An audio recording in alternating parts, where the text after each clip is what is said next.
What पूर्णिमा व्रत 5 जून को पड़ रहा है। ये व्रत हर साल ज्येष्ठ पूर्णिमा के दिन मनाया जाता है। विवाहित महिलाएं इस व्रत को अखंड सौभाग्यवती का आशीर्वाद पाने के लिए रखती हैं। इस दिन वट के वृक्ष की विशेष पूजा होती है, लेकिन मान्यता के अनुसार वट पूर्णिमा को व्रत रखने का पुण्य फल तभी प्राप्त होता है जब इस व्रत की कथा को सुना जाता है। ये पौराणिक कथा इस प्रकार है। कथा के मुताबिक अश्वपति नाम का एक राजा था। राजा के घर कन्या के रूप में सावित्री का जन्म हुआ। जब वो विवाह योग्य हुई तो राजा ने अपने मंत्री के साथ सावित्री को अपना पति चुनने के लिए भेज दिया। सावित्री ने अपने मन के अनुकूल वर सत्यवान को चुना। सत्यवान महाराज द्युमत्सेन का पुत्र था, जिसका राज्य हर लिया गया, जो अंधे हो गए और अपनी पत्नी सहित वन में रहते थे।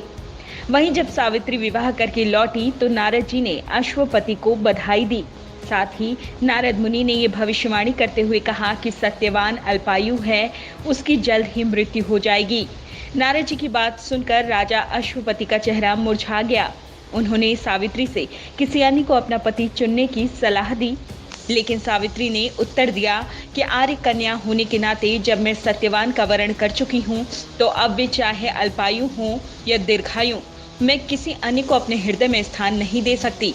सावित्री ने नारद जी से सत्यवान की मृत्यु का समय ज्ञात कर लिया। नारद जी द्वारा बताए हुए दिन से 3 दिन पहले ही सावित्री ने उपवास शुरू कर दिया। नारद जी द्वारा निश्चित तिथि को जब सत्यवान लकड़ी काटने जंगल के लिए चला तो सास ससुर से आज्ञा लेकर वो भी सत्यवान के साथ चल दी। सत्यवान जंगल में पहुंचकर लकड़ी काटने के लिए वृक्ष पर चढ़ा। वृक्ष पर चढ़ने के बाद उसके सिर में भयंकर पीड़ा होने लगी। वो नीचे उतरा। सावित्री ने उसे बरगद के पेड़ के नीचे लिटा दिया। देखते ही देखते यमराज ने ब्रह्मा जी के विधान की रूपरेखा सावित्री के सामने स्पष्ट की और सत्यवान के प्राणों को लेकर चल दिए। कहीं कहीं ऐसा भी उल्लेख मिलता है कि वट वृक्ष के नीचे लेटे हुए सत्यवान को सर्प ने डस लिया था। सावित्री सत्यवान को वट वृक्ष के नीचे ही लिटाकर यमराज के पीछे पीछे चल दी। पीछे आती हुई सावित्री को यमराज ने लौट जाने का आदेश दिया। इस पर वो बोली, महाराज, जहाँ पति वहीं पत्नी, यही धर्म है, यही मर्यादा है। सावित्री की धर्मनिष्ठा से प्रसन्न होकर यमराज बोले कि पति के प्राणों के अतिरिक्त कुछ भी मांग लो। सावित्री ने यमराज से सास ससुर की आंखों की ज्योति और दीर्घायु मांगी। यमराज तथास्तु कहकर आगे बढ़ गए। सावित्री यमराज का पीछा करती रही। यमराज ने अपने पीछे आती सावित्री से वापस लौट जाने को कहा तो सावित्री बोली कि पति के बिना नारी के जीवन की कोई सार्थकता नहीं।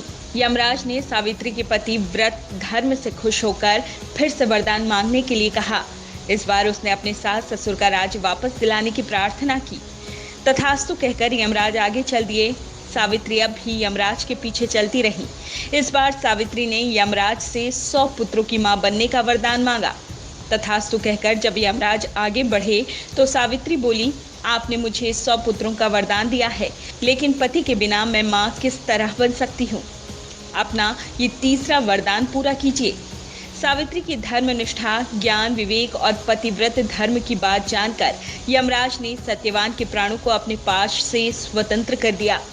सावित्री सत्यवान के प्राण को लेकर वट वृक्ष के नीचे पहुंची, जहां सत्यवान का मृत शरीर रखा था।